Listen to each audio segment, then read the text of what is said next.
Hi guys, in the previous video we have already determined the percentage of carbon, hydrogen and nitrogen. Now we will determine the percentage of halogen in the organic molecules. To determine the percentage of halogen we will use the Carius method, where we will take the known mass of organic compounds in the Carius tube. We will use that fuming nitric acid and the silver nitrate. So use the strong heat, we will find that carbon dioxide and water will produce at the same time that silver halide will precipitate. So this silver halide, the precipitated silver halide will filter that and will dry this. So from this we will get the weight or mass of the silver halide. So from x equal to halide, we will find the atomic mass, suppose that is x, and molecular mass of the silver halide equal to z. So now to get percentage of halide equal to atomic mass of that halide divided by molecular mass of that silver halide into mass of that silver halide divided by known mass of the sample into 100. Just to calculate simply way, z gram of z is the molar mass of that silver halide, so that much comes from this x gram of this halide, and this p gram, that is the after precipitated dried product, that comes from x by z into p gram of that x. So that is the actual comes from these organic molecules. So that suppose q grams, q gives this much amount, so by unitary method it will be this is the percentage. So that is that. Now the one limitation for that fluoride is if that silver fluoride is produced that is soluble in water, so that we cannot determine by this Carius method.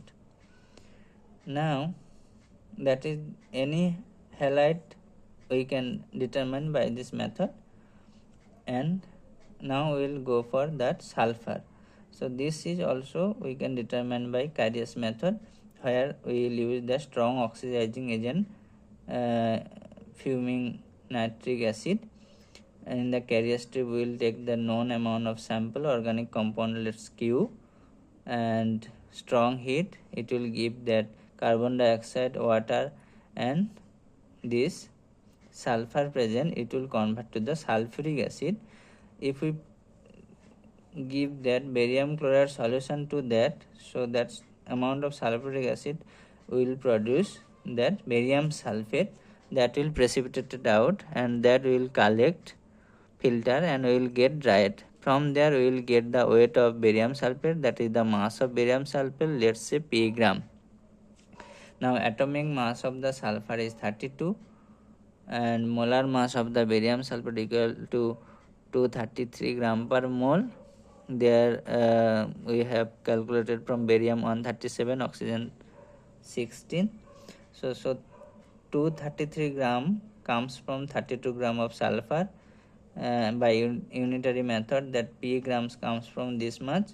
So same way from this q gram sample produce this, so 100 gram can produce this much, that is the percentage. So percentage of S equal to atomic mass of S by molecular mass of barium sulfate into mass of barium sulfate by known mass of organic sample used into 100.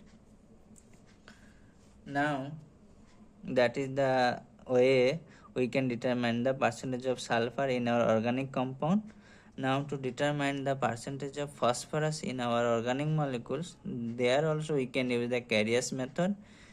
The same way we will take the organic compound of the known mass, and we will use here the fuming nitric acid or sodium peroxide for oxidation, and there the phosphorus will convert it to the phosphoric acid, and again we will use that magnesium mixture, that is the magnesium chloride ammonium chloride mixture.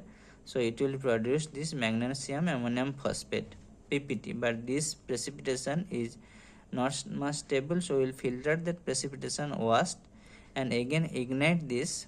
So finally we will get a stable magnesium pyrophosphate compound.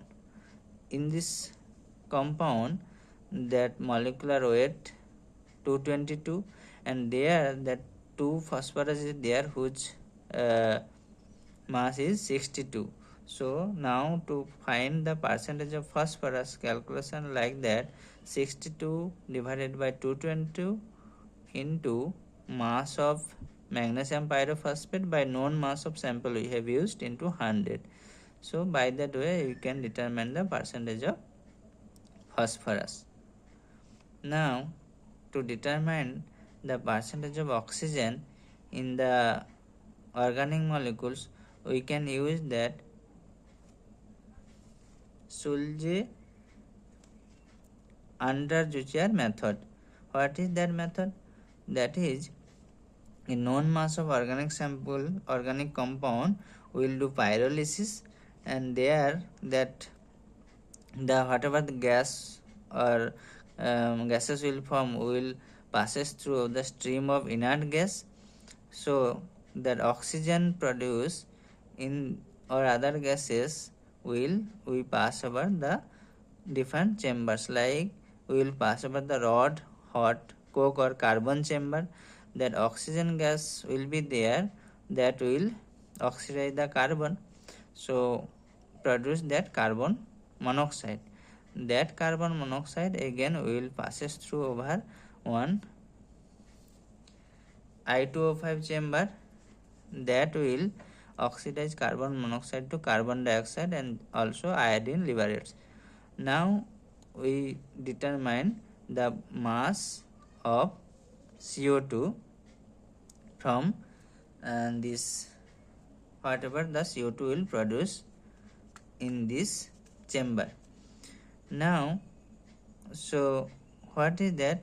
If we understand that, so one oxygen molecule is oxidized the 2 carbon, that means 1 mole of O2 produce 2 molecule of CO, that will convert to 2 CO2. So now to get percentage of oxygen, the formula will be like this. So percentage of oxygen equal to 32 divided by 88. 32 means that O2 mass and 88, that is for 2 CO2 molecule, and into mass of CO2, that is the we will get from the chamber, and known mass we used into 100. That is this method we can get the percentage of O oxygen.